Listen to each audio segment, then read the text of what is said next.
Joe Cummings and I had a unique way of communicating with each other. Some of the language in this podcast may be offensive to some. At the end of last Monday's podcast, on October 14th, 2019, there was also some offensive language that I did not warn our listeners about. For that, I apologize. Thanks for listening.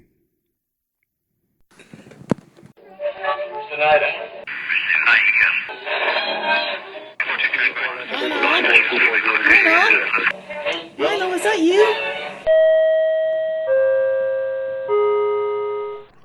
There, I think I got it.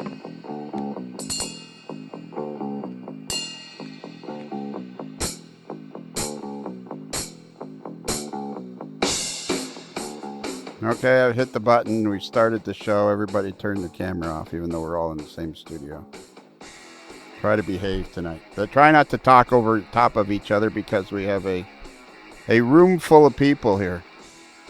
It's the room is packed to capacity. We've never had this many people in the studio. And when I was having dinner with Ron Marsh and Stephen Atwell, they were complaining that when we have more than 2 or 3 people, it's hard to listen to because you can't tell who's talking. So wasn't I at that dinner? Why did I not get billing? In fact, hey, I paid for that dinner. I bought that dinner. So it should have been when I was at that dinner that Tony bought myself, Ron Marsh, and Stephen. But I digress. Go ahead. Maybe that's why. By that time, I'd been stuck in a car with you for 5 days, so I just and all I wanted to do was have a relaxing holiday, and it was going along not bad until you started getting involved with the law, and then everything went to crap. All right. So we have a whole bunch of people here. And if I don't yell out your name, it's because you're not wearing your name badge. We have our buddy Jordan Kramer. Hello. Who we just call Cosmo or Kramer. I think I call you Kramer more than I call you anything else.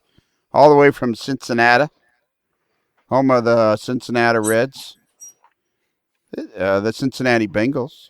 No. And you've been operating layouts, and you just started a new job. Isn't this like your 4th job in the last 3 weeks or something? Yeah, give or take. Yeah, exactly. We have Tony Cook, who is the editor of Model Railroad News, the creator of HO Collector Quarterly, the owner of a 1995 Cadillac Eldorado that was stopped by the Kansas State Troopers for excessive speed. I think he just wanted to see the car. A Lincoln Continental. Chiweenie named Bandit. You're just like a going concern, Tony. Thank you.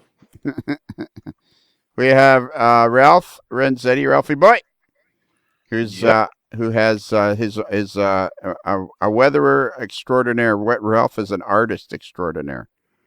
I've even bought one of Ralph's pieces of art, and I'm trying to buy another one, but he won't sell it to me. Why won't you sell me that piece of art that I want to buy, Ralph?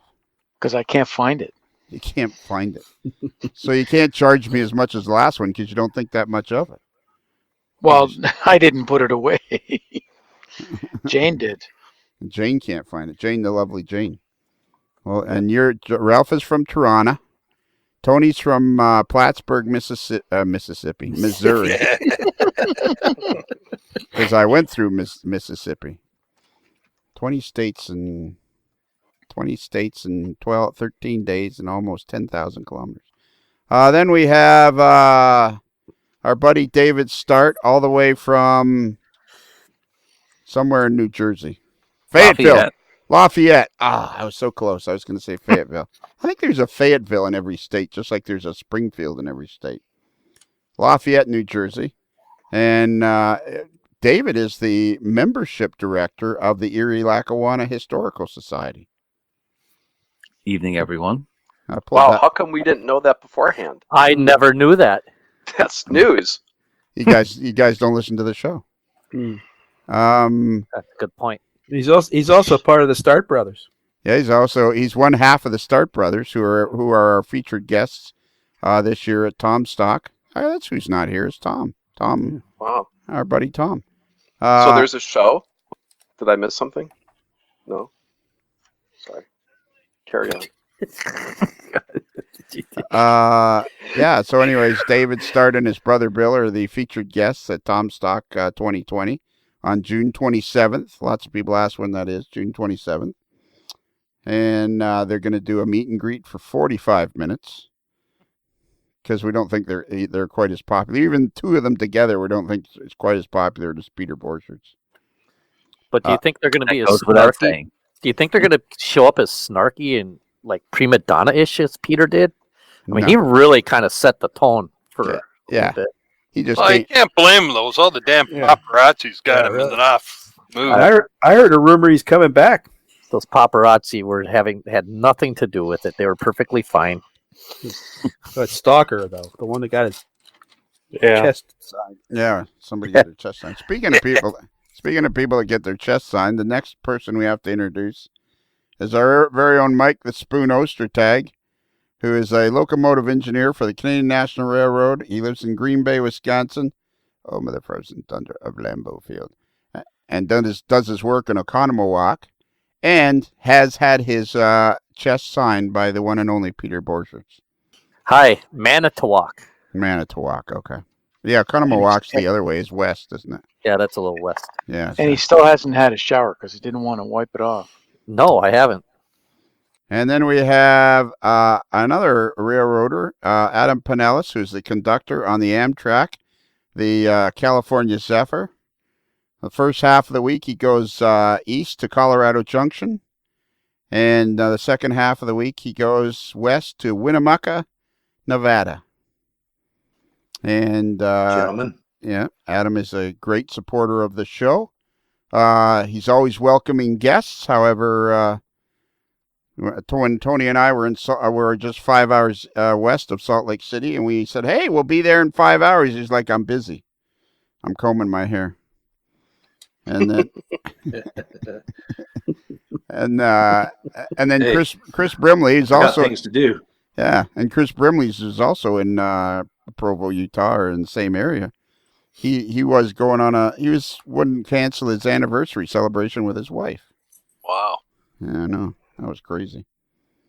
And then we have Kevin Marks, who is Kevin Hardpart Marks, who lives in Appleton, Wisconsin. Sends socks around the nation to people. He sells boots for Harley Davidson. He is often the man you'll meet in the Fast Tracks booth at train shows such as Train Fest and the National Train Show and all those places. He's your guy in the train, and nobody can sell Fast Tracks like Kevin Marks. Wow, thank you. I appreciate that. Exactly. And let's just leave it there. And then finally, last but not least, we have Bruce, the moderately agitated mailboy, who has plenty of reasons to be moderately agitated these days. So, Bruce. Yeah, the agitation level has been bumped up a tad. So what's been happening in your life, Bruce? Well, let's see. In my life, since the date of I think September the 18th, I've had my father pass away, and then on September 29th, my house caught on fire. And then yesterday, which would have been October the 14th, we had to put one of our cats down. So It's been a swell month for me. Yeah, now let's remind everybody that your father was, 92? He would have been 92 at the end of September, so he's about 12 days short of his 92nd birthday. Yes. So he wasn't ill or anything? It wasn't... No, he was just time, and when he went, it was fairly quick, so there's no suffering. So hard it is to lose him. We're glad that he did not suffer. So how did your house burn down? Electrical fire, which woke me up about 1 a.m, and being an old guy, I get up to pee on a regular basis, but guys will know this when they get older. And I could smell smoke, and quite often this time of year, it being, in the area, somebody's got a wood stove going or wood fire going, but I said this smells a little different, so flipped on the light and went out in the hall to look. And when I got in the hall, the smoke detector went off. I said, "Huh, that's odd." And then I saw smoke coming out of my son's bedroom and looked inside and said, "Oh, there's flames too." Huh. So I threw my pants and a shirt on, grabbed the cat and the dog, and ran like hell. And you just left your son in his room? I was the only one home, thankfully. Oh, that's good. So But all the critters got out of the house safe, and I'm safe, and life goes on. Now you've rebuilt your home, and you're living in a palatial manor. It's a 4,000 square foot room mansion that they rebuilt on the footprint of my 1,800 square foot house. So it's like 4 stories tall now. Yeah, the neighbors don't think much of it, but that's the way it is. Okay, so you're waiting. You're in a hotel right now, I believe. Right now we're in a hotel, and as Kevin Marks can testify, living out of hotels kind of sucks. And I've done this before. It's like, what do you want? It's what do you want for supper? Oh, I don't want to do anything for supper. I just want to. Yeah, so hopefully we've got a house lined up we'll be into within a couple of days, and the semblance of normality will return to life. But they figure we'll be out of our house for about a year while they do the rebuilding. Wow, you had insurance, did you?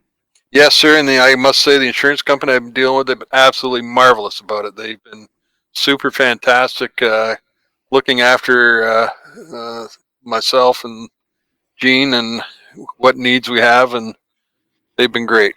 That's good. Okay, so the reason why there's like 10 of us here. Holy mackerel. We're all packed into this little room. It's getting hot already. Kelly, turn the fan on. Hi, Lionel. Oh, yeah, I forgot to introduce you, didn't I? That's great. And finally, last but not least, is our very own modeler, who is he's the let's see, what is he? He's the original super fan. He's super fan number 1. He's the creator of the Kelly questions. He's the president of every model railroad club within 102 miles of Medford, Oregon. He is the modeler simply known as Kelly. Yeah. How's that? I was hoping you wouldn't notice. All right. So we've managed to kill 10 minutes with introductions, 12 minutes. Right on time. Let's get down to brass tacks here. The reason we're gathered here today, let me look at the calendar here, because I know I'm here. Today is October the 21st. Today's October the 21st. And that's when people are hearing this, and we've recorded it as we always do. We pre-record our shows. So we've recorded it in the week prior to October 21st. And unfortunately, the reason we're doing this is because our friend Boston Joe Cummings, who you hear on all the commercials, from the dashing camper to the rumba room, has suddenly passed away at the age of 53. So, as is tradition here at the old AML Nation. Hell of a tradition, eh? I don't like this tradition. No, we got to start a different one. Yeah. This tradition isn't that much fun. So we've all gathered together here so that we can talk and reminisce about our buddy Joe, who we'd all gotten to know pretty darn well, I think. So who would like to go first? Because I know I don't. Oh, Tom's here. Oh, now Tom Jacobs has just wandered into the studio. On time as always. And we've just finished the introductions, Tom. And Tom Jacobs, who is from Robesonia, Pennsylvania. Whoever's moving crap, stop doing that. It's not me. I didn't ask you if it was you. I said whoever. If you answer to the name whoever, then it's you. Do I sound testy? I think I'm a little testy. I think you're a little testy tonight, Lionel. A little bit. We're all testy tonight. Yeah. Now I know why today's National Grouch Day. Yeah, there you go. Actually, you kind of sound the same as you always do, really. Now that's funny. Just more. Yeah, just more. Yeah. One more. Yeah, one louder. One louder. So anyways, Tom Jacobs is from Robesonia, Pennsylvania. He's modeling the Reading Crossline Railroad in his 20 by 36 dedicated outbuilding. He's building a destination model railroad, and he also has joined us. So, Tom, I had explained why we were here. It's a tradition that we've decided to continue. And so somebody was about to start, and nobody had made any noises, and then you came into the room. So we're still waiting for somebody to start. I'll start. The first time I met Joe would be a couple of years ago at the Springfield show. And he just kind of wandered into the area that Jim Sacco at City Classics gracefully shares with us. And somehow you grabbed him. You're sitting there interviewing him, and we were handing him cookies and stuff like that. And he seemed quite content and fun. And he managed to invite himself to the AML dinner that night. I think he's planning on going anyhow. And I was looking forward to chatting a bit more there. But all of a sudden, come dinner time, there's no Joe. And we found out later that he had intended to come, but he went to get in his car and broke his car key off in the car lock, so he couldn't get into his car and get to the AML dinner. That was the first time I met Joe, and it's kind of a great Joe story. Yeah. Somebody was going to try something else? No, sorry. I was going to say that's one of the best Joe stories ever. Oh yeah. And just the way he told that story, he made you feel as if you were standing right next to him laughing about it. Wasn't it something to do with the door handle on one of the sides of the car? He had to go across the car and broke it off with his leg or something? Yeah. That's right. And then we went out and bought a new car like the following, literally day. Then he bought a Toyota Tacoma. Yes. Not too long after that. Blue one, which I had the pleasure of riding around in. All right, who wants to go next? The keyhole on the Tacoma was a little bit higher than his knee, so he wouldn't knock the key off again. That's right. We also have auto industry expert Ralph Renzetti with us tonight. So he hosts the local lemonade show on the local cable channel. Yeah, exactly. So if any of you out there have any questions about anything, just call in and Ralph will have the answer. We'll be right back for more car talk after the break. Yeah. Tom, when did you first meet him? I first met Joe on the podcast, doing some episodes and things. I first met Joe in person at Springfield earlier this year in the lobby of the AML party headquarters at breakfast before we set out on our road trip to Peabody. That's right. You, me, James Mattern, and our buddy Cosmo. Joe rented a Ford Expedition and away we went. Yep. Yeah. And you'd never met him up until that point, had you? No, not face to face. No. Yeah. So was it easy to talk? The thing about Joe was he was very easy to, like him and I became pretty fast friends after Springfield. And by the time the picnic rolled around, we had already had chats about getting the most out of life. And I think it was like on the Wednesday before the picnic. I don't know how we got around to. Oh yeah, I think it was because I was renting a bus for Kansas City. And him and I were talking about that, and I had said to him, yeah, you know what, I said, if I don't rent a bus, I said, well, I'll be going in separate cars, and I said, there'll be 3 or 4 cars, so I said, you know what, I'm just going to rent a bus and pile us all on a bus, and we got talking about, living life to the fullest at the moment, and then all of a sudden, he just, we were having the picnic, and like on the day before, he decided he was coming to the 2018 AML barbecue, and he just jumped on a plane and showed up. Yeah. Which was and it was at that barbecue where he got the name Boston Joe. That's right. So that was when we were, we didn't want anyone to feel left out, so we had name tags for everybody. And a few of us had nicknames already, so we decided that everyone gets a nickname. That's just how it goes. And Joe came, took a very early, didn't he get in at like 2 a.m. or something? Yeah, and then drove to the hotel. Yeah, it was just nuts where he got this overnight flight. landed at O'Hare and then drove, the hour and a half out to Rochelle in the middle of the night, got a few hours of sleep, and then came to the barbecue. And, when we're giving out name tags, it's like, okay, Joe, what's your nickname? And he goes, I don't have one. And I'm like, come on, everyone has a nickname. and I said, you can either give one to me of your choosing, or we're going to make one up for you. Yeah.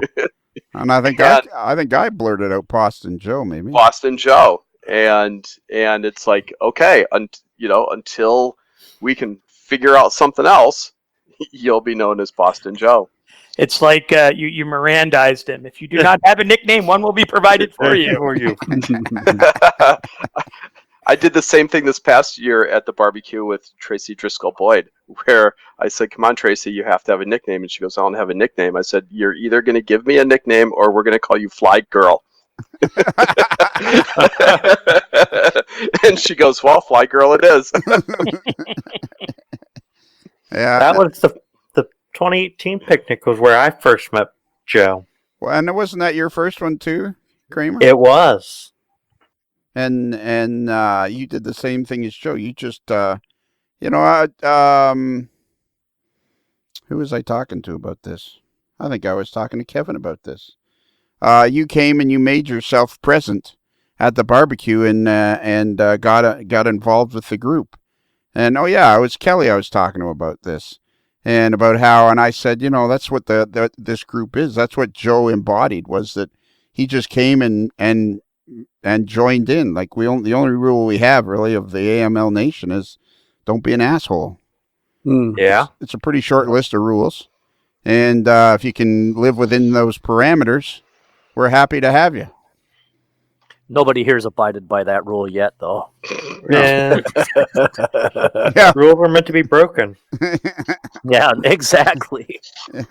Yeah, we all looked the other way when Spoon came along. We said, all right, well, let's just forget that rule then. There's one in every crowd. Yeah. Well, that 2017, that one that Joe showed up for was where I ended up with my nickname, too. And it was partly because of Joe. That's right. Because Andy Dorsch and I were sitting there talking and everything else like that. And Joel came walking up and he says, "What's he causing more trouble?" And he says, "He's always stirring up trouble." Huh, well, here's the spoon. Yeah, spoon it is.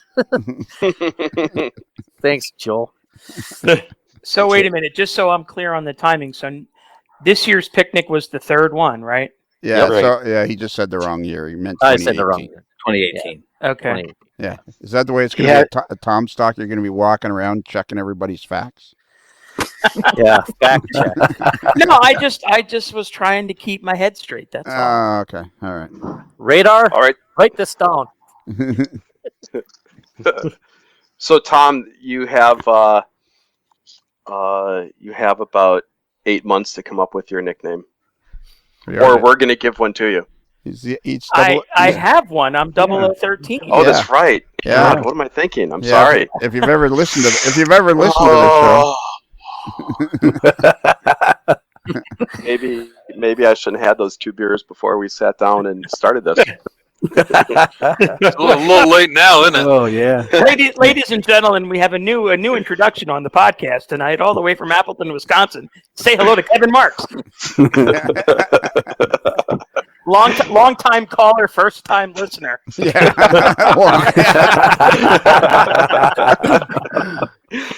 Maybe you should have another one, Kevin. Yeah. Oh, I might have to. I knew this was going to be an emotional night, and I needed some social lubrication before we started.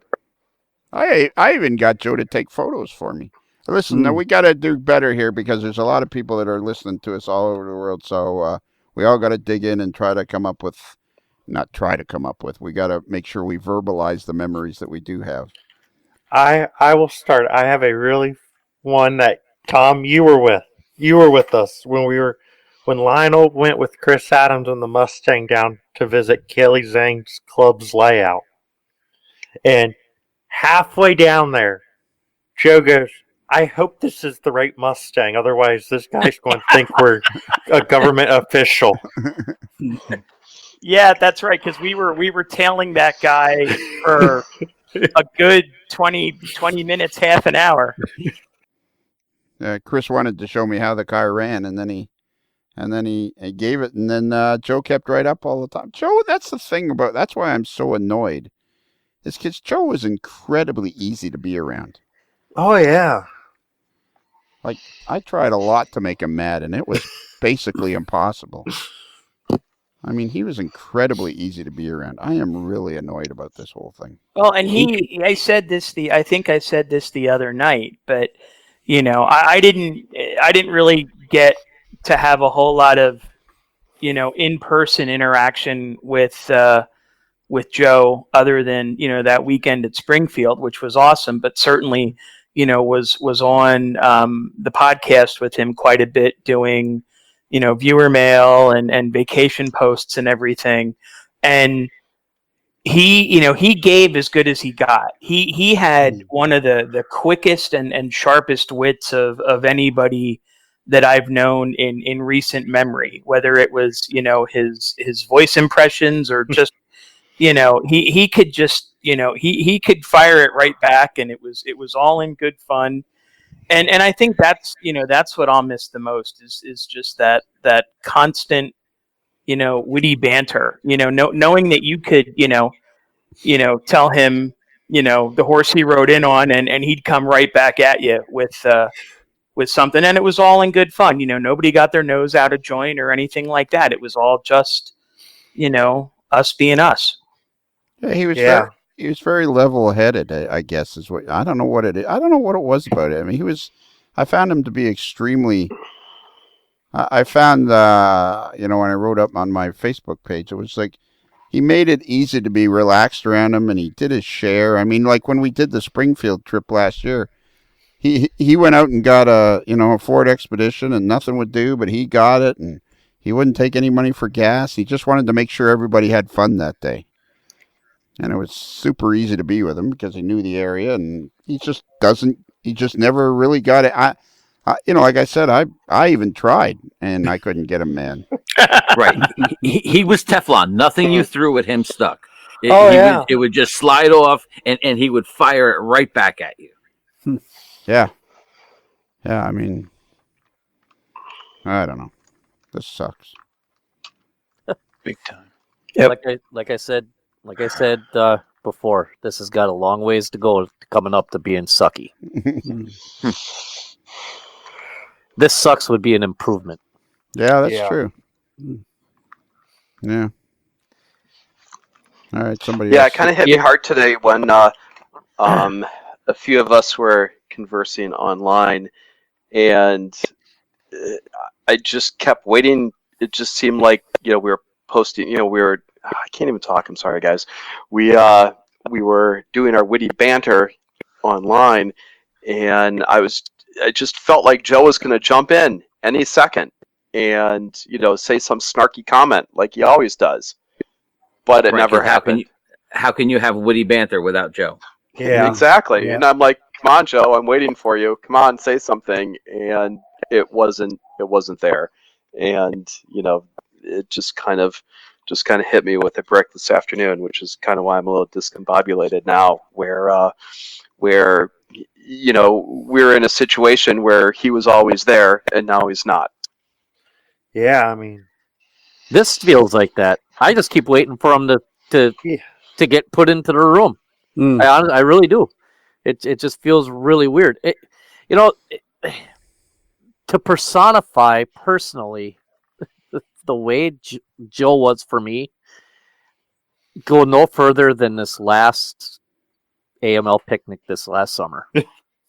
I walk out of that thing, and he comes and pulls me off to the side. Hey, here, I got something for you. And I'm sitting here going, what? And he hands me that damn orange whistle. and he says, I got one for Lionel too. And I look at him, I said, you're an idiot. Yeah. I said, do you realize what you're doing? He goes, no, seriously, dude, it's going to be fine. It'll be fine. I'm like, you're giving one of these to Lionel, and we're going to go downtown Chicago. We're going to get killed.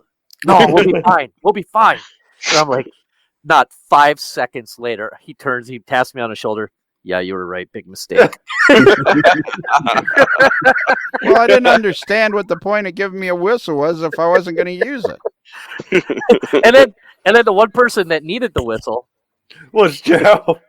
Him and I were the last two people off of that car, off the car when we went and took Metro downtown. Well, first you had to make it into the car, which Yeah, you almost exactly. didn't. Well, well, between him and David Start, you're no innocent individual in that situation either, you know. But you had to go to the bathroom. So I mean, that I understand. That I get. You didn't believe that, did you? Well, I left. You know, this actually, thinking back to the picnic, this is how Joe was. And this amplifies the whole how Joe acted during when we knew him, was walking out into traffic to get a picture. Oh yeah, I mean it's ridiculous. I mean, I get off the train and I'm talking. I'm literally talking like we are now, thinking that he's right behind me because we're the last two on the car. And I'm halfway down the car and I stop because I asked him a question and I stop and I turn around. He still hasn't gotten off the car yet. And he gets off. He goes, "What?" And I'm like, "Dude, these guys are all the way up here." Well, then Lionel used the whistle right next to the police thing. Which was a good idea, but so I mean, it was just Lionel. You hit it on the head. The guy was, just. Yeah, he was in. I mean, he was. For those who don't know, I mean, I think Joe was like 6'3". He was a big fella, but he wasn't. He was like 6'3" and. He was well built. Let's put it that way. He was solid. That's a good way of putting it. Well, I mean, in all honesty, I mean, sometimes I would just torture him, even in person, and I mean, he could snap me in half like a twig. Yeah, he was a big dude, but you know what? It's funny, how are you saying about him like being like going out into the street and getting pictures and stuff. I was looking at a lot of the pictures that everybody's been posting over the past, day or so. And just when you look at his face, there was, that didn't come out right. But like, when you'd look at him, like in the picture, like there was just this look of just like unabashed joy. Yeah. Like when he was the pictures at NERPM, or when he was at that operating session at Chris's. I mean, just the look on his, like you could just tell that he was having a blast doing what he was doing, and it didn't matter if he was the last one off the car or whatever. He was just having a good time. It's our responsibility to make sure that everybody that's listening is fully understands. So Joe was an only child, and his parents had passed, and he was divorced. So I think when he found us, we filled a pretty big hole, and which I find to be incredibly humbling, to be honest with you. And so when he found us, and I mean, and we have so many. That's the other thing. When we started sending each other pictures, I'm thinking, oh my God, thank God for this day and age that we live in. And if anybody's out there is not taking pictures, take your phone out of your pocket and take pictures, because we've got so many great pictures of them to share. That really made me feel good that we had so many pictures. Like I was just, that's a big deal to me. And even then, we found that we didn't have enough. No, we don't have enough. Hello, Kaylee. Oh, who just walked in? Hello. Oh, hey, look, it's none other than our very own Kaylee Zhang, all the way from West Hartford, Connecticut. For those of you who aren't familiar with Kaylee, she works for a company that subcontracts for Pratt & Whitney, and Kaylee individually, single-handedly builds turbine engines for Airbus A320s and then installs them, which I still haven't figured out, but she seems to manage to get, I think she's got one of those, scissor crane or platforms that you stand on, and she raises it up. Really, really big turtle. Yeah, exactly. So so Kaylee, we've been talking and we've just been trying. Nobody's really talking very much because they're doing their best. They're trying hard. Everybody's digging in, trying to share their memories, but it's a lot harder than we thought. But we just got to the point where we were. Where did you come in? Did you hear about? I was saying about we were kind of his family. Yeah, I hadn't realized that he wasn't. Well, I knew he was an only child based from his interview, but it's still one of those things where it just didn't. You never really realized until like now that it's like, oh my god, yeah, he was an only child. So really, he didn't have a whole heck of a lot of family. Yeah, he had basically no family. He would work at Christmas and Thanksgiving because he had nowhere to go, and which just crushed my heart every time you would tell me that. And he had one aunt somewhere in the Boston area, one older aunt that he would occasionally go visit. So when I was talking to his ex-wife, who is really the only one left to look after his affairs, Kimberly, I was saying about, she was saying about how much we all meant to him. And, man, I am so glad he found us. So then I was Kelly, I was talking to you, and you gotta try hard to get these words out right, because you and I had a really good conversation about this.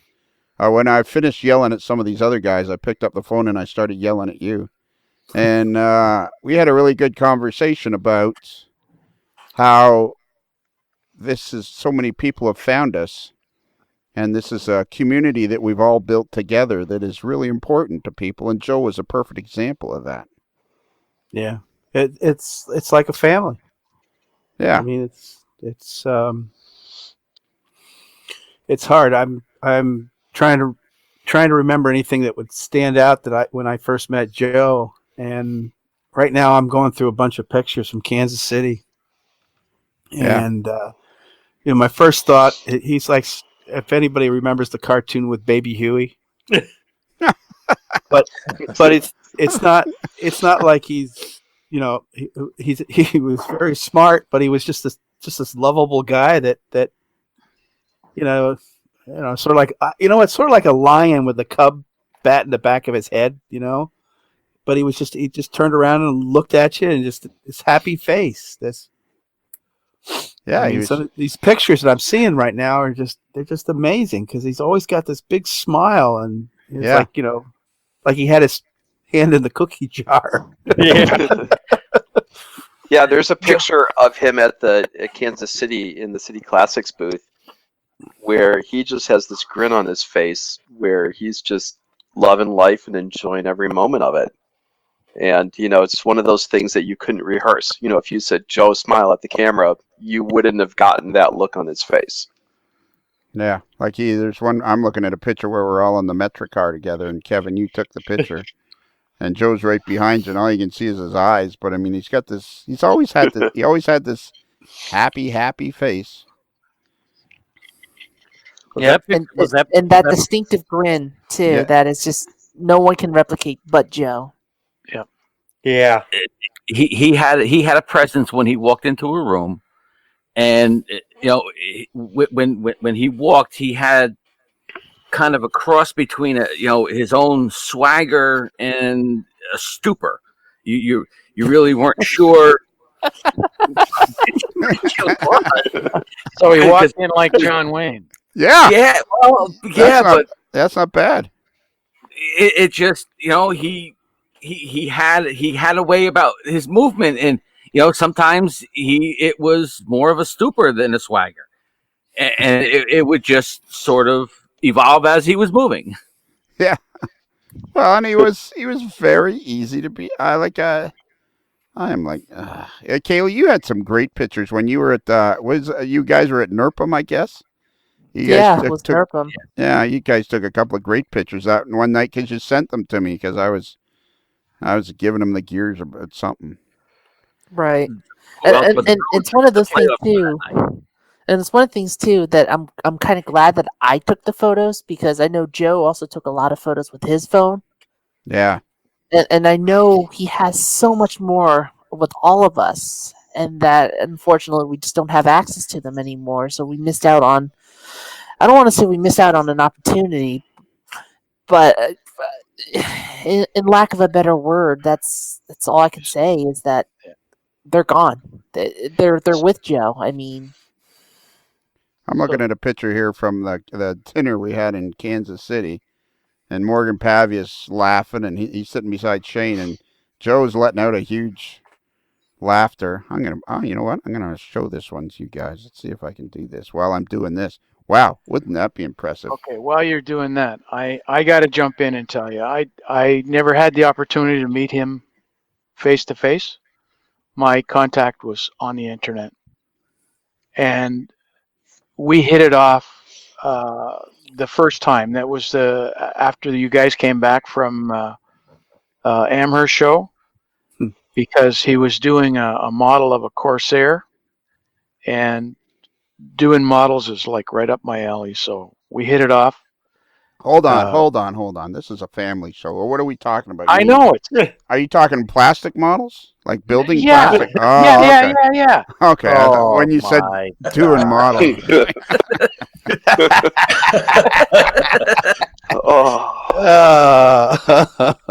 Be good. We're in mixed company. Oh yeah, that's right. Yeah.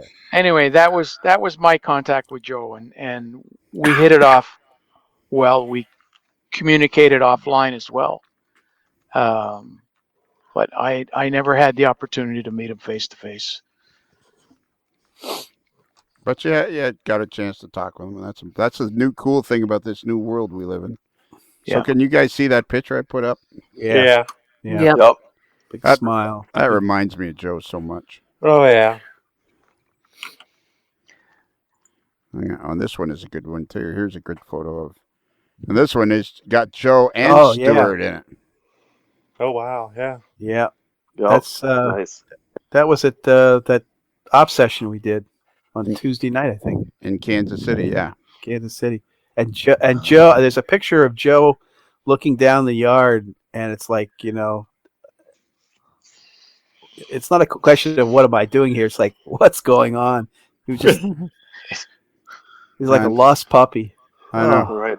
And welcome to Family Picture Night here at the AML Network. Exactly. I wish we could do. We'll have to eventually start doing video, but I want to show some pictures here because a couple of them got Kaylee in them, and Kaylee took a lot of these pictures. Oh, she did some good ones. This is. And we'll start posting That's a these. good one right there. That's a good one. Yeah. This is me and Joe at the Boston Bruins game. This is the way he was. This just irritated the crap out of me. You could see it in his eyes. He's just yeah.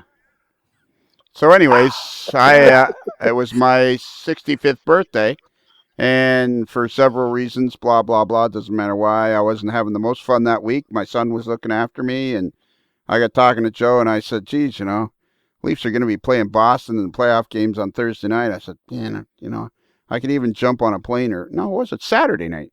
And I said I could jump on a plane and be there. And while we're having the conversation, he says, "Okay, I bought tickets." And I'm like, "What?" He says, "Yeah, I got tickets. Get a plane ticket, and we'll come on down here." And then we went down, and it was like such a great weekend because he made it so friggin' easy. He made everything. And the next words out of his mouth after that picture taken would be ending with, "And the horse rode in on." Is that a crying towel on his shoulder? Yeah, that was. Yeah. The Bruins crying down. Yeah, that's right. A familiar sight in Boston. All I can do right now is hear Joe saying, "All right, you clowns, that's it. Just keep on coming. Let's go. Get it out of your system because you just wait until you're done." Yeah, pretty much. Yeah.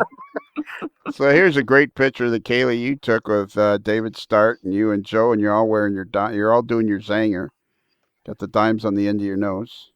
That was at NERPM last year, right? Right. Yes. Yeah, that was cool. Those Kaylee, you are one of those people that I like because you take your camera out of your pocket and take pictures. This is a great picture of Joe and Peter Borchards waiting for the train at Metra in Chicago. That was actually taken when me, Peter Borchards, okay, and Joe went out rail fanning. Oh, all right, cool. Yeah, when we went to Lombard Hobbies. That's right. Yeah. And why are you laughing? Was it something happened? There was that one. There's this we called you when you were and asking where you were, and you made the comment. It's we got talking about where we were heading, and you said, "Well, where is Lombard Hobbies?" And Joe goes, "It's in Lombard, Illinois, you idiot."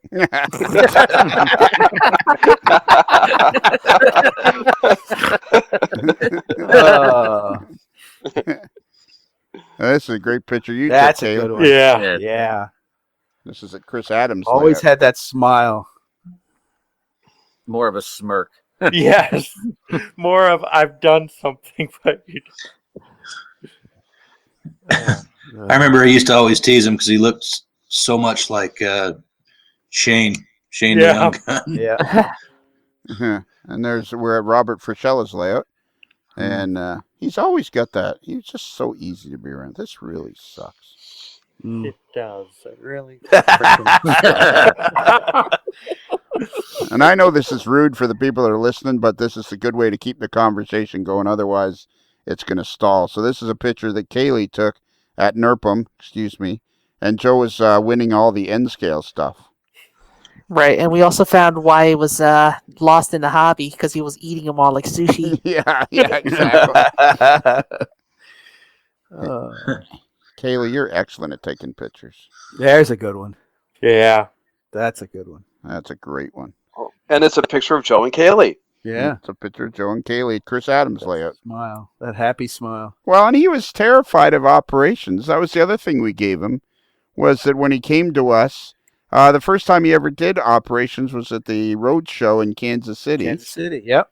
With and Peter Borchards and Stewart were doing it, and we're involved in the Operations Roadshow, I guess they call it. And then Joe, I had said to Joe, no, those two guys dragged him in. Yeah. And they said, are you signed up? And he said, no. And so they signed him up and took him in with him, and he was thrilled that he was doing operations. Like he got a lot out of being with us, and then he went to Chris Adams' place, and he operated at a couple other places. He was having a great time. Just a great time.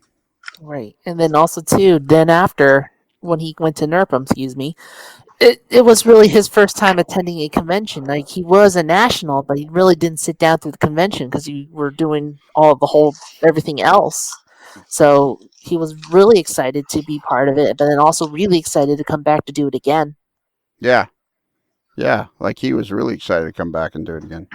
There's a picture of us at dinner on Friday night or Thursday night at last year's barbecue. No, this year's barbecue. Or this year's, the last barbecue. Yes. The 2019 barbecue. And no, we didn't go to Culver's, Kramer. So it was the next morning that he comes out and he gives me a whistle. And he gives the Ostertag a whistle, and he's got one for himself. And I'm like, okay, what am I supposed to do with this? I don't even know why he gave me a whistle. Either do I. But we're still asking questions. I'll tell you what, if I could have reached it, I would have batted him upside the back of the head for that one. But it worked out great. I mean, right? Even when I was able to blow the whistle and organize the group. That's what you want to call it. Yeah. So I think Tom, everybody should get a whistle at Tom's stock. Yeah. I'm not coming. I'm sure your neighbor would love that. A real police whistle with a little ball inside it. Yeah. Now, see, that is one thing. Is even Joe admitted that these were like there's no little cork ball in these, so it doesn't have that little fluttering thing. And I think that's what made it worse is because everything was so high pitched. I think you're more disappointed about that. So what you're saying is I have to source some real gym teacher whistles for Tom stock. Yeah. No, we're saying we prefer you wouldn't. Oh, okay. No whistles. Give them to the responsible parties, if you know what I mean. Well, I thought it was hard That part. means everyone but Lionel. Yeah. Yeah, because the rest of you won't use them. The only people that will use them is me and Kaylee. The rest of you guys will stand around with your phones in your pockets going, nah, I don't want to take a picture right now. I had to use mine like a lasso to try to get Joe out of the road. Crying out loud. I think what we'll do for Tom Stock is we'll equip everybody with a kazoo. We'll equip everybody with a kazoo. Or how about we'll end the event with a mass rendition of the Rhode Island song. There you go. Boston song? The Boston song. Yeah, Tom, either that or those whistles had the whoop whoop whoop ones, the little propeller in them. Say one person has to get that thing. Or maybe a bunch of those wooden whistles, train whistles. I like the kazoo idea. Yeah, I'd bring that home and drive up the wall with it. What's that got to do with Joe? He was the one that provided whistles. What was the one? Oh no! You know what it has to do. That's why you guys. He inspired it. He started it with the whistles, and now Tom is taking it to another level. It's Joe started this, so that's what it has to do with him. That's why you guys can't have nice things. That's a good point. Yeah, true. He's got the whistle in his hand in that picture. Yeah, it does. He does. There's a picture here we're looking at out in front of Displains Hobbies. And it's a picture with a spoon and hard part and a fellow named Stephen Vaughn and Joe, and you're all holding the Lance Mindheim book. He walked right past me. He says, "I can't find that book." I said, "It's right over here on the shelf over here." He goes, "I walked past it like 5 times. I didn't even see it." And he's like, "Oh, all right, well, here." He goes, "I need to get that book." So maybe if he would have taken off the dark glasses, he would have seen it. Yeah. Like. Yeah. So says the guy that can't be bothered coming to a single picnic and now wants to host one. Oh my God, this is going to be. Hey, Lionel, I got to go to my meeting. Oh, you're going to go? I couldn't get out of it. You couldn't get out of it, so you're just going to leave? I'm going to leave the studio and drive to the meeting and herd cats. So real quick, what's your best Joe memory? Oh God. The first time I actually met him was probably at the pizza joint in Kansas City at the hotel, and he sat next to me. And we just started talking, and that look on his face, that's just like the picture you got here, Lionel's got up right now. That look. Yeah. It's just... Whew, man. All right. I got to go. I'll talk to you guys later. Okay. All right. Thanks, Bruce. Yep. Yeah. Thanks, See you, Bruce. Yeah, see Kelly. Bye, Kelly. The horse you rode in on, Kelly. Yeah. Use that one again. Let's see what else we got here. You got to be careful how you say that. Kelly and Kaylee are almost the same. They are. Oh, this is a goofy. Nobody here would ever say that to Kaylee, though. So I think not in a recorded setting, at least. Yeah. Hey. Here's a goofy picture. Who took this picture? Was this you, I Kevin? did. Yeah, that was at Stephen Hayworth's house when didn't the lights flicker? Something happened. And you were taking a So why is Lionel touching me? So basically, Joe was sitting on the steps going down to Stephen Hayworth's layout room, and it was kind of towards the end of the day, and we were waiting, and Lionel was next to him, and there was some incident. I don't know if that was the time where someone yelled out to Peter that you need to stop your train now. I don't know if it was that incident or not, but the look on their face was priceless, and I happened to have my phone in my hand, and my camera was up, and I got that picture, and yeah, it's awesome. Is Tony still here? Tony Cook, are you still in the room, Tony? Yes, I am. You've been awfully quiet. Have you got any memories of Joe?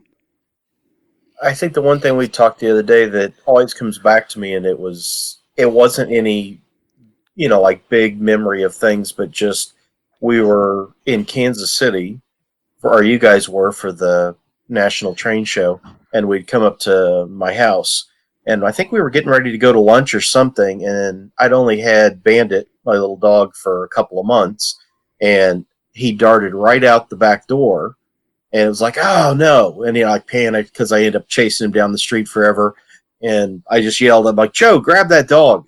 And Joe was down by the car and just in one swoop in his, big arm, just scoops little Bandit up and basically is holding him in the palm of his hand and brings him back up and puts him in the house like, nope, you're not getting away today. Oh. Yeah. This is really hard to do. It is. It's extremely hard to do. Not particularly fun either. No. No more. We aren't doing it. We aren't doing this again. At least not for a long time. I am crushed. This just is like. The thing is, though, knowing how Joe was, is I hate past tense when people passed away. Yeah. But he'd be really mad at all of us right now for being this down. I think. Melancholy. Yeah, No, yeah. I think he truly. He'd be pissed, point blank. He'd be mad, because that's just not. It's just not the way he is. It's just that's just not Joe. I mean, it just it sucks. It's hard, and Well, yeah, but kind of I don't. What we're all struggling with, and this is one of the to put a silver lining on it, it's one of the benefits of being in the AML network is, here's an example of someone who, only a few of us know, and he came in and he made an impact and started contributing immediately. He fit right in, and, he was always there, and he added color to whatever conversation was going on. Emphasis on color. Emphasis on color. Yeah. Yes, lots of color. And he was the first one to, tell you where you need to go if that was the situation.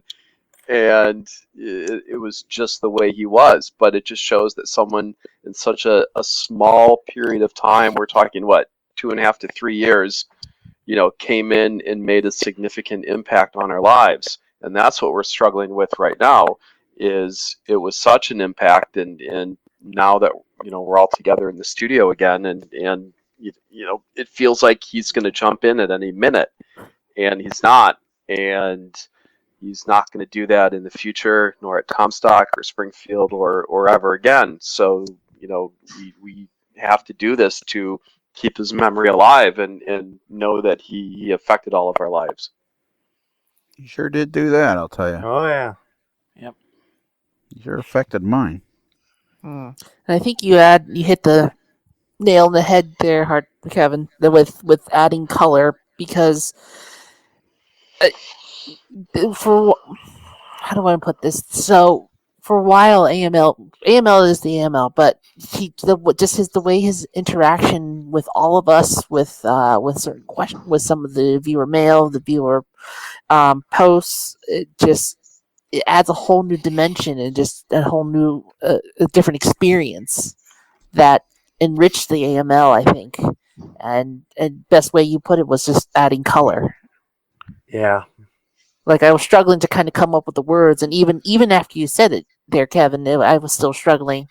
But you're right; he just adds that color, that commentary, that quick punchline that just kind of took you from left field. And yeah, I can't think of any other word than just say he adds that color. He adds that extra dimension. Yeah, there was an extra dimension that he added that you can't put your finger on. Because he was just, like I say, you couldn't make him mad. He just wanted to partake. He was easy to be around. He was blunt. I take that back. He could get mad. He could Really? get upset. Oh, yeah, he could get upset. Him and I had a couple conversations before, or a few months ago, and I said, how's it? Back when he started doing when his job started getting real busy, and I just messaging him. I said, "Hey, how's it going?" Blah blah blah blah blah blah. This place, blah blah blah blah blah. So for like 20 minutes, it was just message after message after message. I don't like the blah blah blah this. I don't know why I'm still doing this. Yada yada. I'm like, so I just let him go, and I said after about 5-10 minutes, I said, "Are you done?" Yeah, but that was him venting at work. That wasn't. But he was never that way with any. No, that was a work thing. But no. He was no, never like that with any of us. No, but no. Yeah. I remember.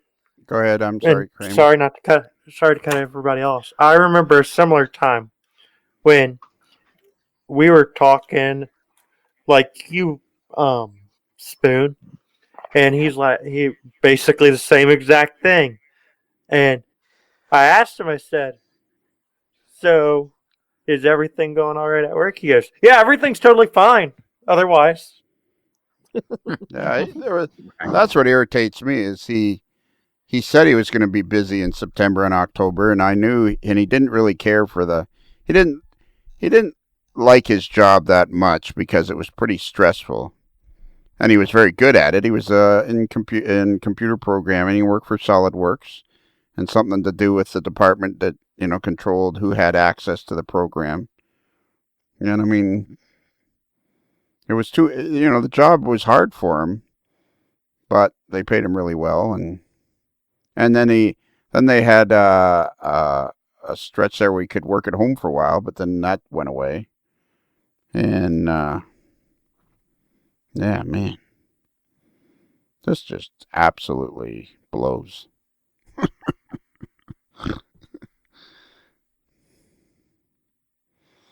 I don't know what to do. So anyways, Kelly left ahead of time, but he had a really good idea, and he invoked his executive privilege as superfan number 1 and said that he wanted to make Joe a superfan, which I have absolutely no problem with. I see no particular point in printing out a certificate, but hey, that's just me. So I think we should make Joe a superfan. Because we have a rule that if you're on the crew, if you become a super fan before you get on the crew, that's okay. But if you're already on the crew, you can't become a super fan. It's just the way life is. It's unfortunate for people like Bruce, the moderately agitated boy, or Tony Cook. They'll never have the opportunity to be a super fan, and Joe would become a member of the crew. But then, but sadly, technically, he's no longer a member of the crew. No, he's still a member of the crew. Oh, he's still on the crew. Yeah. Yeah, I'm not taking him off the crew page. All right. So yeah. So I think he'd be superfan number 30. He is superfan number 30. Yeah, so we should take a vote. I'll let everybody have a vote, and we can find out if there's any people that oppose the vote. So we'll go through. Let's put it this way. If anybody says nay, I'm coming over there right now to punch him in the head. Are we ready for the vote? I might as well beat just you with say, a wet trout. I might as well just say nay, because I know for a fact Joe would say that if he was asking any question about me. Absolutely. So no, that big lug doesn't deserve it. No, he's not around. He went and died on us. That's Adam, tell us about what you did. Without divulging some of the details. Not that he's going to get in trouble, but anyway. Well, Joe and I struck up a deal. Well, he offered some of his services to me that was going to be super cool for a lot of the things I do, and I was sitting there trying to figure out a way to tell him thanks. And I think I was chatting with Jordan and Gordy one night, and I didn't even know. I knew he was an N scale, and I didn't know exactly what his favorite railroad was, but I guess it was the Boston and Maine. So I went down in my stash and found a set of F7s, an ABBA set of F7s, and custom painted them in Boston and Maine, and sent them to him. And I literally sent them to him probably a week and a half ago, maybe a week ago. So I just really, at the end of the day, I just hope he got to see him. That's all. Yeah, so that was pretty cool. I like how last night when you were telling me, you said, yeah, I went down and I just painted him a set of ABBA F7s. Like, you don't just custom paint stuff. Adam does. Adam's like, Adam, Yeah, that's what Adam does. that's it. I do.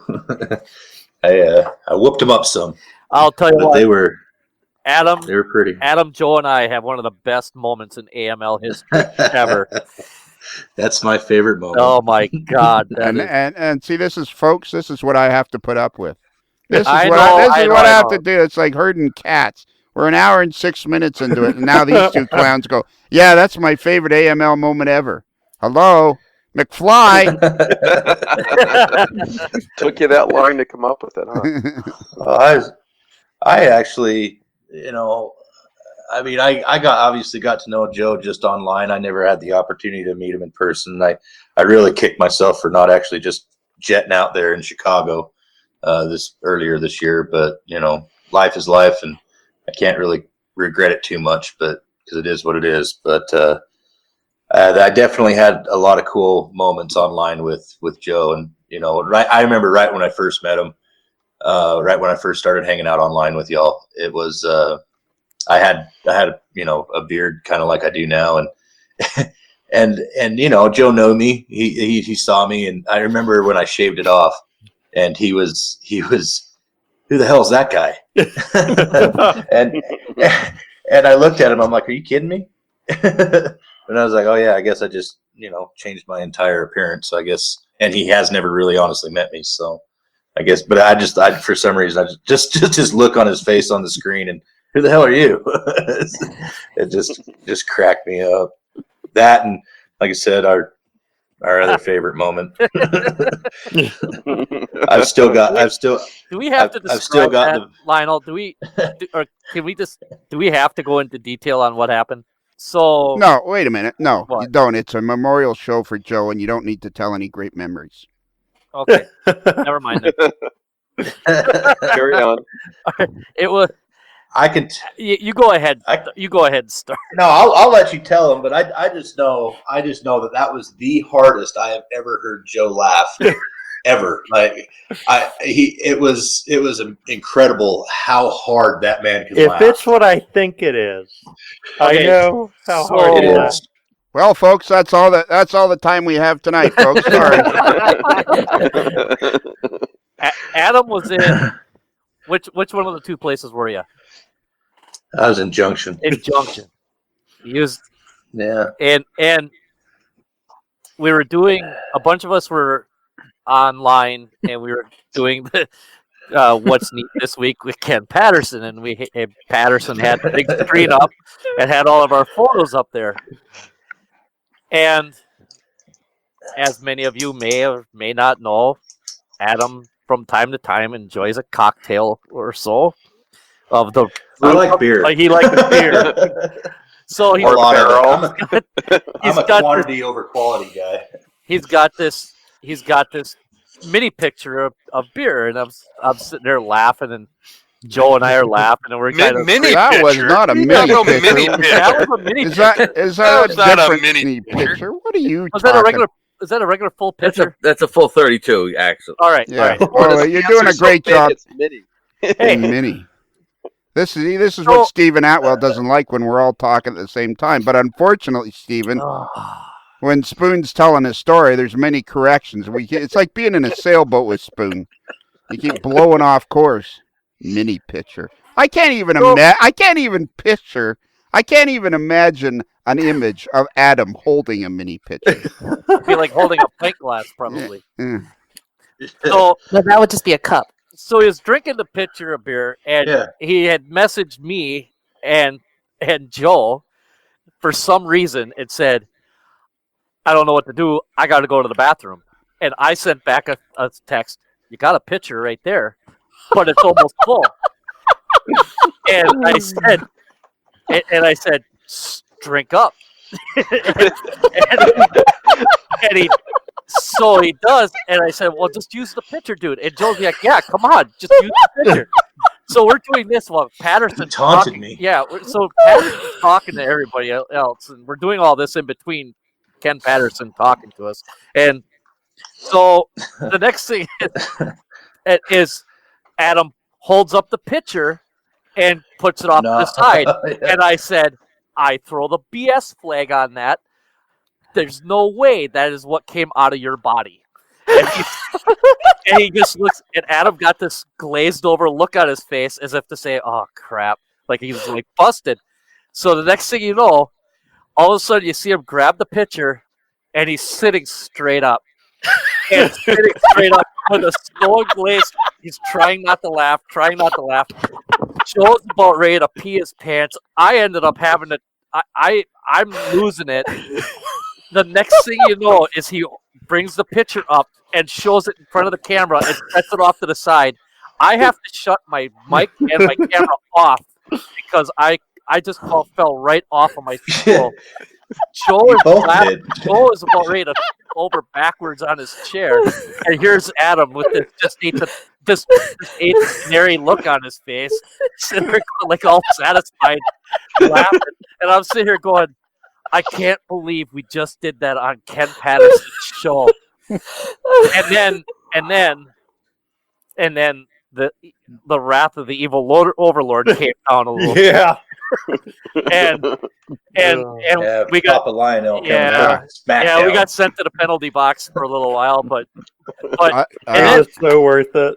But it does show that Patterson does edit his show because the start of it is on there, and the very, very end when I come back, or my picture is not on because I had shut my camera off, but everything that happened in between had been cut out. You can hear Joe start laughing when he cut off his sound. Yeah, you can hear him all of a sudden. You can hear it. It's a pretty epic episode. It's one of my yeah, favorite What's Neat this week.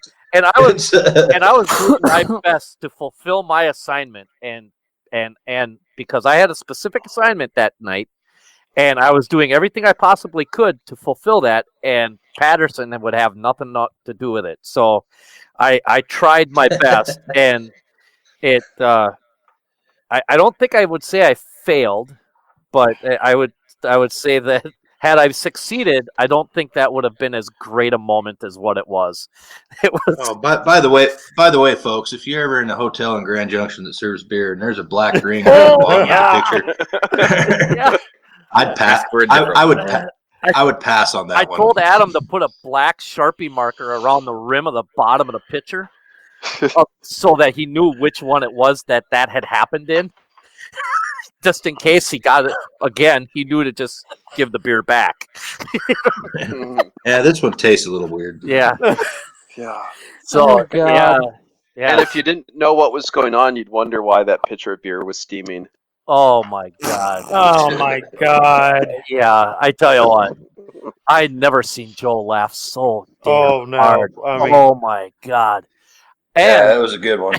And I don't think I've ever seen Lionel get so upset. Yeah. I was getting madder and madder as it's going on. I'm thinking these guys are retarded, and I'm just getting madder and madder like the school principal. And you guys are laughing. The madder I got, the harder you laugh.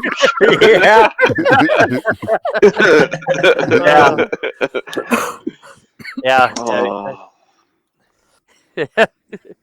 Anyway, we're available to do anybody else's podcast.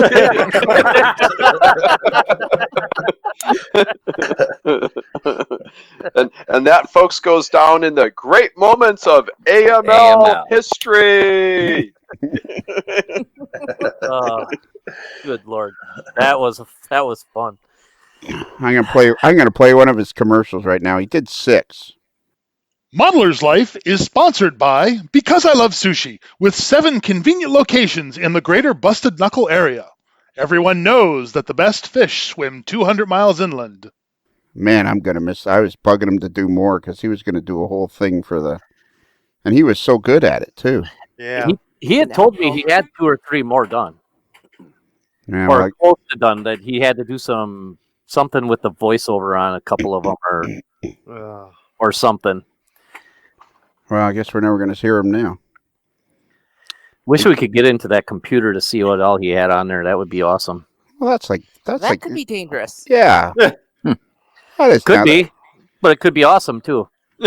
Fair point. Yeah. Well, yeah. And it could be possible too. It could be what? Based on what he did for a living, I'm pretty sure it's going to be pretty difficult to get into that. Yeah, I would think so. Or maybe the total opposite because it's his own computer. Yeah, That's a good point too. Have anybody ever seen the show Archer? I don't know what the password is. I don't know what the password is. Have you tried guest? It's no way it could possibly. Well, look at that. I love that show. Or it's the word password. Yeah, the word password. That is an awesome show. Yeah. Well, I can't imagine we'll ever get the opportunity to do that because it's not our stuff and it's somebody else's now. So that's the end of that discussion. Bruce, even though nobody's even mentioned it. Go ahead. Yeah. Nobody's even mentioned what? Oh, I was going to say that nobody's brought it up. Ted. Oh yeah, Ted the Wonder Dog. There you go. Ted the Wonder Dog. Ted the Wonder Dog. That's another time at the character beach house that. Yeah, Ted the Wonder Dog is going to be missed as well. Yeah, I know. Oh yeah. And every time he yelled at Ted the Wonder Dog, that was the funniest shit I've ever heard. Oh, I know. He'd turn around and yell at that dog, and it cracked me up every single time. There was a bull mastiff. He's a bull mastiff, right? Yeah. Pure bull mastiff. Yeah. Yeah. Ted Ted's almost a gorgeous dog. Ted almost didn't make it either. No. Because what? Oh yeah. Yeah, Ted didn't know tell what we know to everybody. So, anyways, actually, I was texting with him. I was chirping at him. I was at the hockey game on Thursday night. Toronto Maple Leafs. They're playing the Tampa Bay Lightning.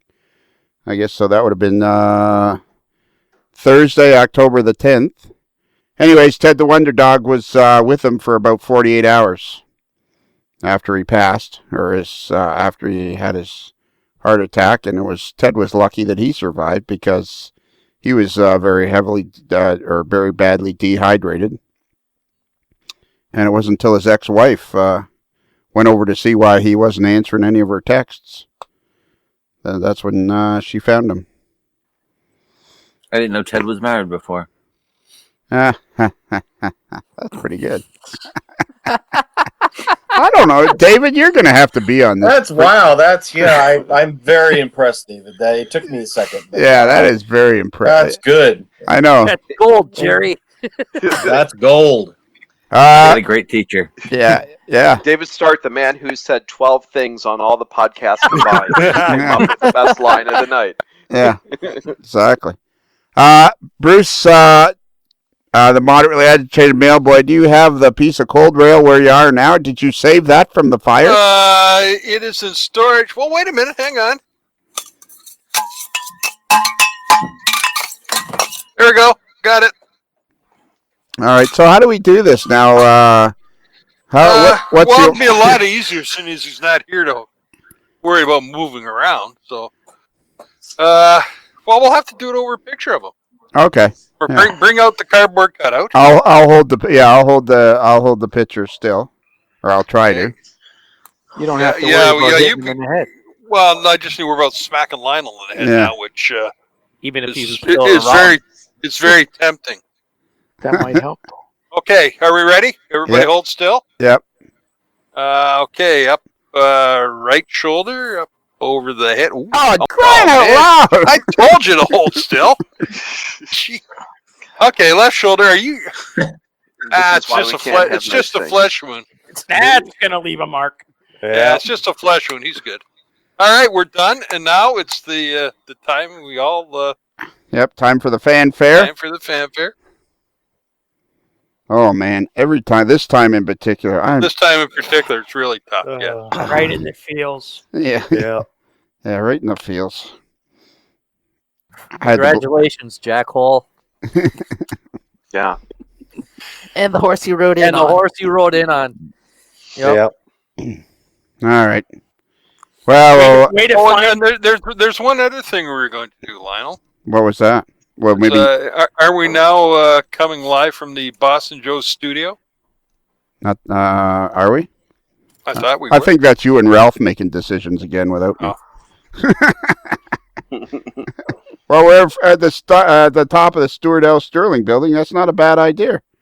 The Boston Joe Studios in the Stuart L. Sterling boarding. That is so hard to say. What's a building? It's a Easy big for thing you with to say. windows and stuff. That's not important right now. I'm glad you thought of it there, Lionel. Yeah. High atop the from the 48th floor, high atop the Stuart L. Sterling building, in the Boston Joe Studios. It's Thursday. It's Monday night live at the AML Nation. Yeah. So that's it. I guess Boston Joe is now superfan number 30. 30. That's a cool number to be. Terry Sawchuk. Terry. No, who was not Terry? Who played? I don't know. For the Bruins. Efforting. Jerry Cheevers. Cheevers, that's it. Yeah, he might have been number 30. I think he was 30. What is that noise? Okay, so let's go around the room here, and everybody can give one last thought if they want. So, Adam, let's start with you because you never actually met him, but you met him online tons. Oh man, I don't even really know what to say. I don't even know how to put anything into words about the loss that we've had this last week. So I'm just grateful that I was able to have the interactions that I did have with them, and they'll mean a lot to me for a long time. Ralph, how about you? Well, a little ticked off that I didn't get to meet him, but hey, that's life, right? Now we can call him the bastard. Joe, you bastard. Take care. Yeah. Who's guest here? Who has it? There's one person that doesn't have a name, and I forget.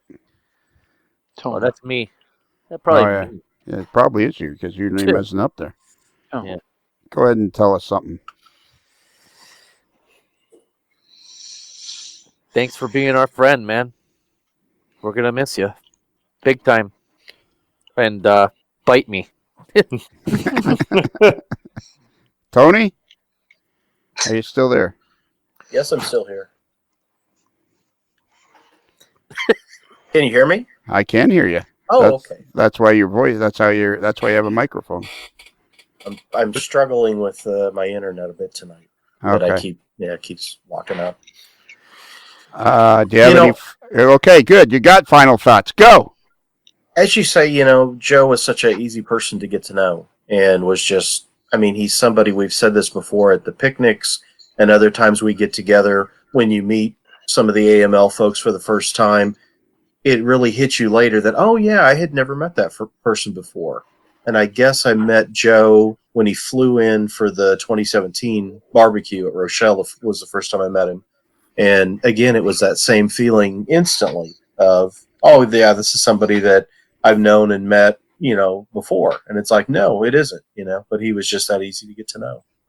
Yeah, he was just that easy to get to know. Bruce, the moderately agitated male boy.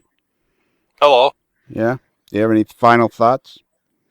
Just that he was a great guy. There's a lot of times we chatted about this, that, and the other thing, and he was just a super guy, and we're going to miss him. Jordan? Man, I mean, what more can I say? Really good friend of mine. Got to know him over from the picnic, from Springfield, from talking to him online. It's going to be a hard road ahead, but it's going to be we're going to have to move on because that's what Joe would want. Great. Tom? So I think, I would echo what everybody else has said. We're going to miss Joe greatly, his sense of humor, his enthusiasm. If there's a lesson in all of this, and I think there is, because I personally believe there's a lesson in everything, it's to just make sure that the people that mean a lot to us, that we let them know that, And I'll give the last word. My last thought actually comes from a line from Shakespeare, from Hamlet, and it's those friends thou hast, and their adoption tried, grapple them unto thy soul with hoops of steel. Kevin? Yeah, this is hard. I was honored to, spend time with Joe at the last barbecue, our epic time in Chicago. And if there was any line that came out of that weekend, or at least on Friday, it was, "Where's Joe?" And he was there taking pictures, doing what he did. And what sucks about all of this is when I say, "Where's Joe?" he's not coming back, and he won't be there next time I look at my shoulder getting off a train. He's not going to be there, and Joe's not there. But we miss you, buddy. I love you, and we'll catch up with you someday. David? Well, I'm certainly a better person having known him, and I'm grateful for that. And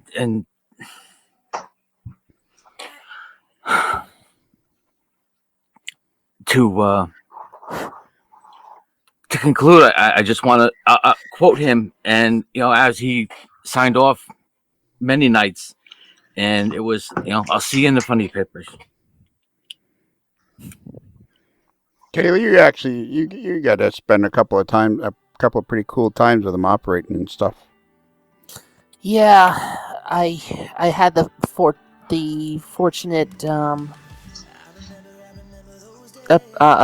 opportunities to spend some time with him at an op session like Chris Adams' layout, but then also to meeting up with him when I was in Boston for a couple days for training for work, and we went out to Red Bones, the barbecue place up there, and I know he and I had talked, and we had plans to do some more photography when things slowed down. So I'm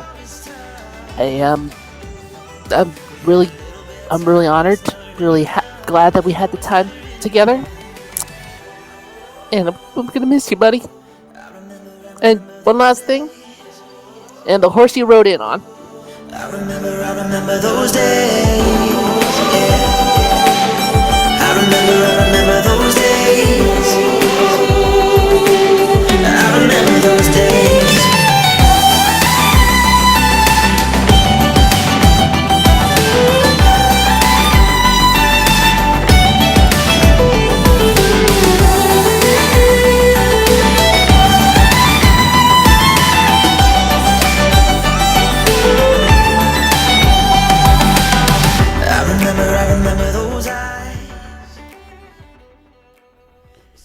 Well, this is my second try at this. See if I can do better this time.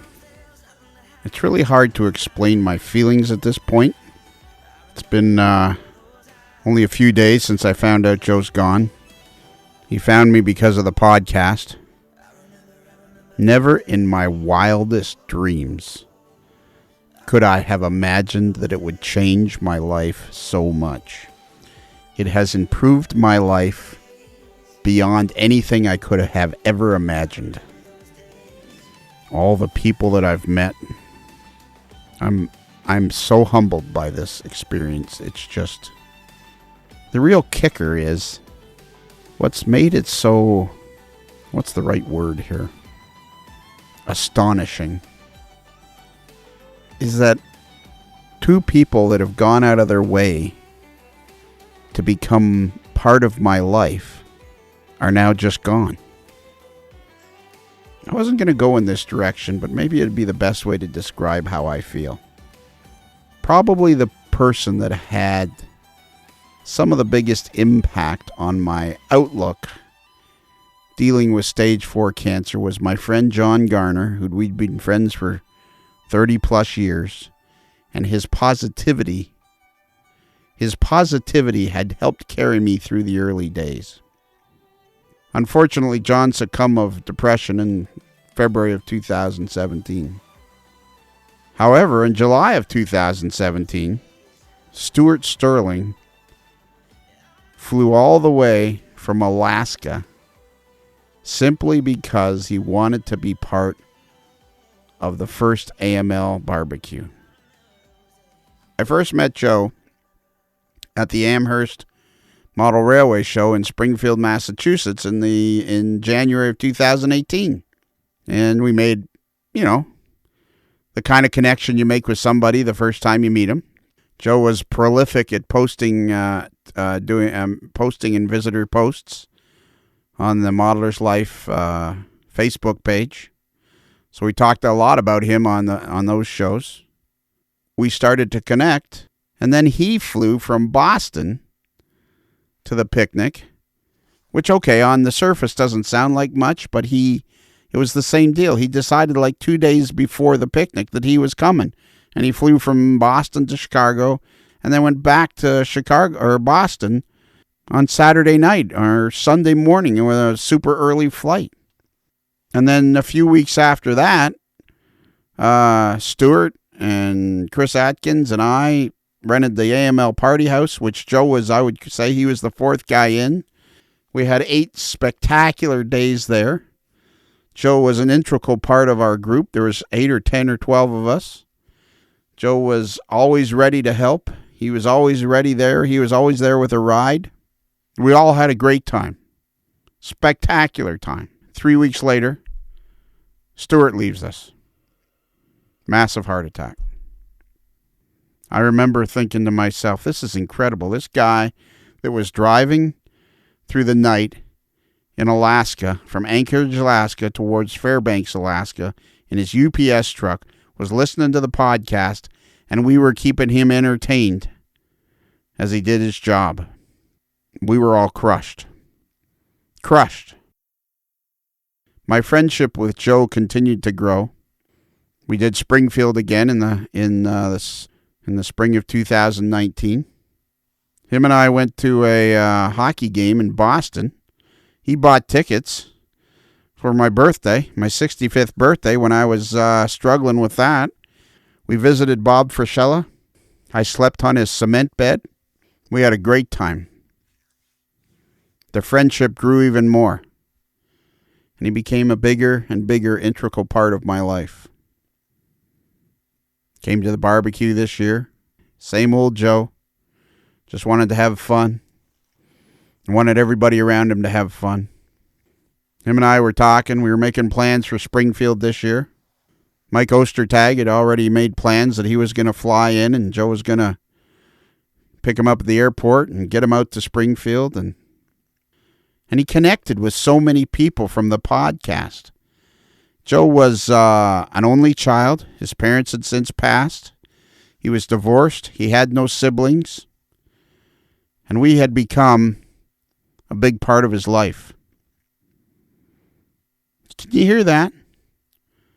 Because of this podcast, we'd reached into Joe's life and Stuart's life and made a difference. That's what it is I'm trying to say. That's what I can't grasp. Is we reached into Joe's life and we made a difference. He was headed for Whitefish Bay. He was headed for, his life was improving. We were all people he could talk to. It wasn't just me. It was everybody in the podcast. He was making connections with so many of the people that participated in the podcast. He's proven to me that this is such a worthwhile use of my time. How can he possibly go now? How can he leave now? How can he just get up and leave now? Seriously, Joe? You're going to leave now? We're just getting to the good part. You can't go now, for crying out loud. Now what? John leaves me? Stuart leaves? And now you're going to go? Really? That's your plan? You're going to leave now? So many people are hurt now. So many people. So many people don't understand what's happened. I am going to miss you, Joe. This really, really blows. Well then, I guess that's it. We are all going to miss you way more than you could possibly have ever imagined. I don't know what else to say, man. I am out of words. I am at a loss. I am crushed. Okay, man. Here it comes just one more time. Fuck you, Joe. And the horse you rode in on. While in Busted Knuckle, guests of a Modeler's Life podcast stay at the Casa del Sol Motor Court and Inn, where late-night dancing at the Rumba Room is a magical event to be experienced.